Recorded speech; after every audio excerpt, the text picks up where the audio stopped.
Bismillahirrahmanirrahim. Alhamdulillahirabbil alamin. Allahumma shalli ala Muhammad wa ala ali Muhammad kama shallaita ala Ibrahim wa ala ali Ibrahim innaka Hamidum Majid. Wa barik ala Muhammad wa ala ali Muhammad kama barakta ala Ibrahim wa ala ali Ibrahim innaka Hamidum Majid. Amma ba'du.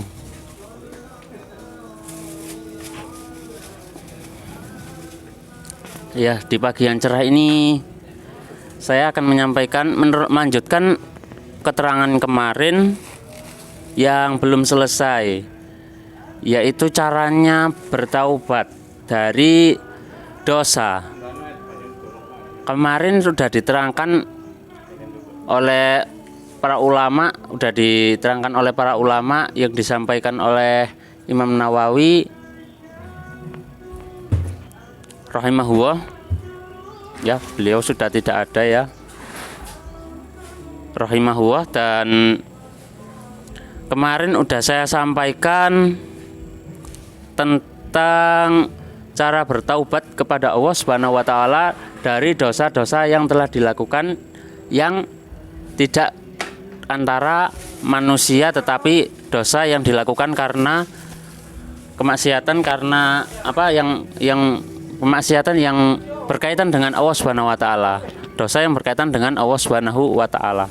Kalau maksiat ya memaksiati Allah Subhanahu wa taala, tidak memaksiati manusia.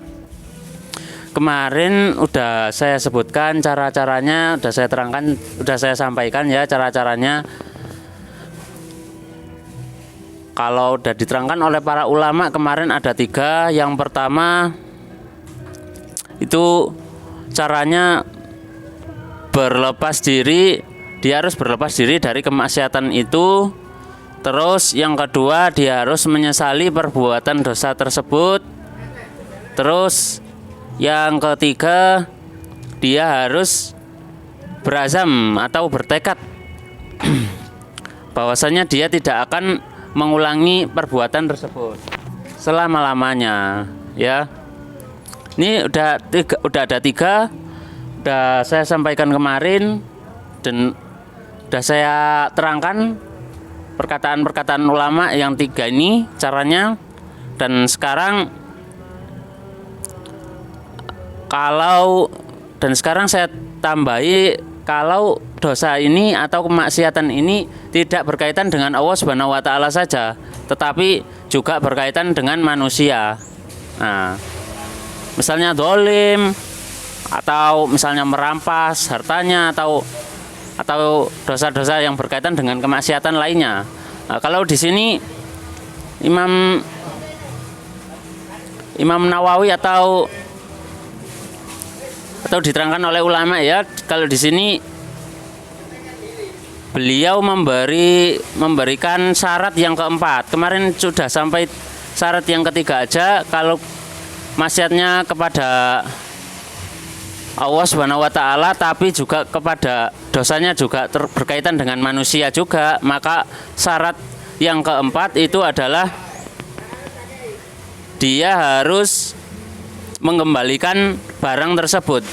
Cara bertaubat dari dosa yang berkaitan dengan manusia, dia harus mengembalikan barang yang telah dia curi. Contohnya kalau mencuri, dia harus mengembalikan barang yang telah ia curi.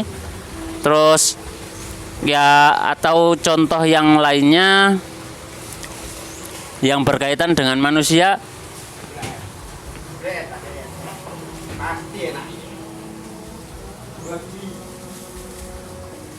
misalnya menuduh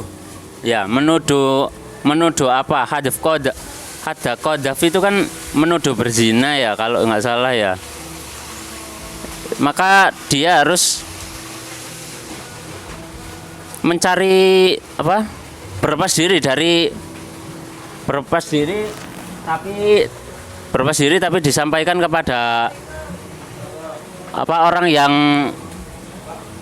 telah ia dolimi, atau orang yang telah ia dosa maksiat kepada Allah, tapi ada perantaranya dari manusia, kepada manusia juga dolimnya juga ya.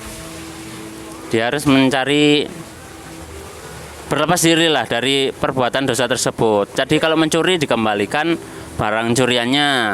Maksudnya kalau menggusur tanah gitu ya dikembalikan tanahnya, seperti itu. Pokoknya yang berkaitan dengan harta ya dikembalikan harta tersebut kepada orangnya, kepada pemiliknya gitu ya. Terus kalau contoh dosa yang lainnya yang berkaitan dengan manusia apa? Contohnya tadi hadakodaf, jadi menuduh orang berzina. Jadi ya harus menuduh orang berzina, atau contoh-contoh yang lainnya yang berkaitan dengan manusia.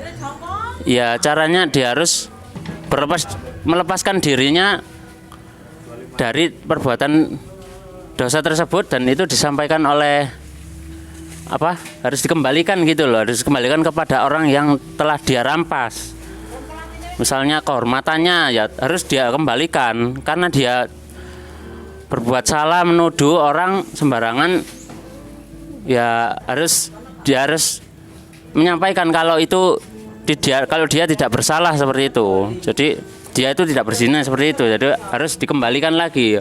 Orangnya itu harus dibersihkan lagi dari perbuatan tersebut. Kalau itu berkaitan dengan manusia. Salah satu contohnya ya seperti itu ya. Terus contoh yang lainnya. Kalau Ustazah Oki Setiana ya Oki Setiawan atau Oki Setiana, mbaknya Mbak Ricis ya. Maaf kalau belum tahu namanya, soalnya lihatnya sak kelebatan aja. Udah terkenal ya. Jadi di status orang itu kan ada. Jadi pas ketepaan saya lihat statusnya saja. Jadi nggak terlalu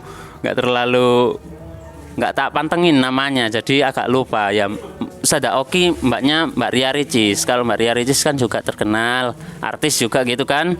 Jadi beliau menerangkan kalau dosanya hibah, contohnya beliau memberi contoh hibah atau ngerasani orang, cara bertaubatnya gimana ya. Kalau yang diterangkan oleh Mbak Oki, Ustazah Oki, atau yang disampaikan oleh beliau ya caranya ya nggak ada cara yang lain kecuali mencari halal, meminta halal darinya, dan berusaha mengembalikan nama baik orang yang sudah dirasanin. Dan itu ya caranya hanya itu salah satu-satunya, karena tidak ada cara yang lain, soalnya udah nggak bisa.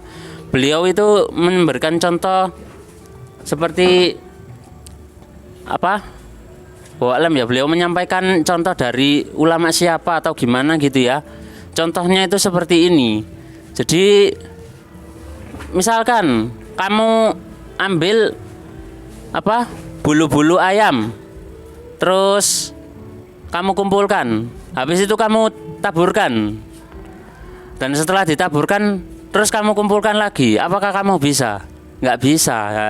Dosanya juga seperti itu. Dosa ngerasani menghibai orang itu juga seperti itu. Jadi nggak bisa ya. Kalau katanya beliau cara satu-satunya ya yang ditempuh, cara yang bisa ditempuh ya dengan meminta halal darinya dan berusaha memperbaiki nama baiknya, seperti itu.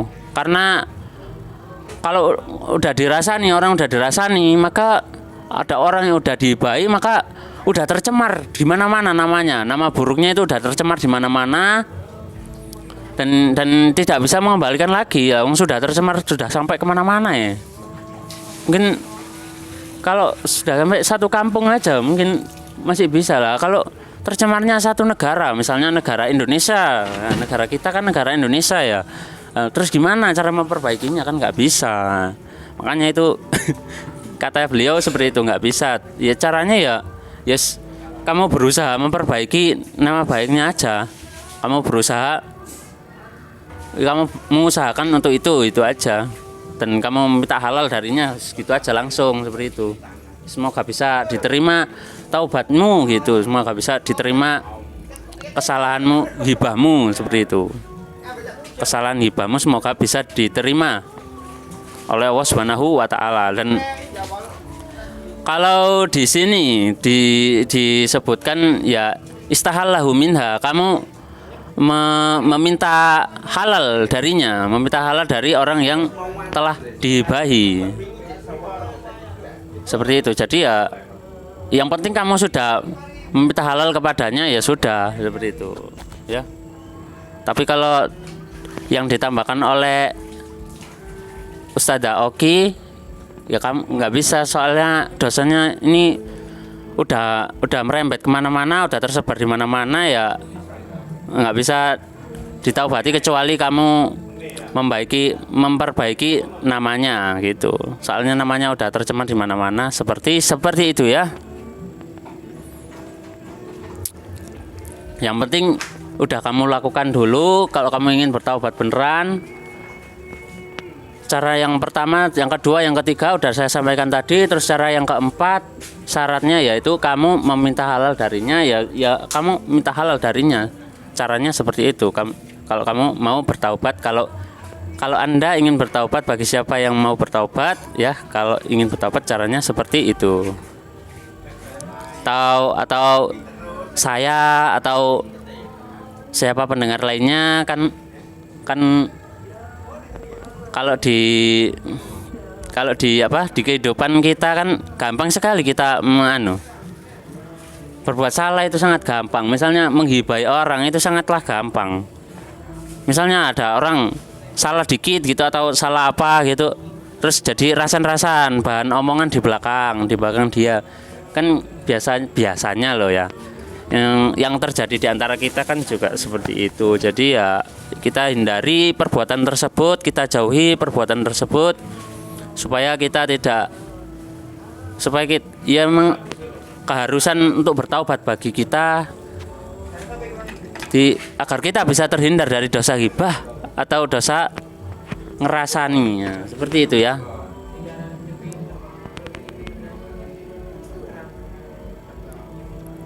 Kalau datang caranya yang ya seperti itu, di kehidupan kita realisasikan di kehidupan sehari-hari kita ya.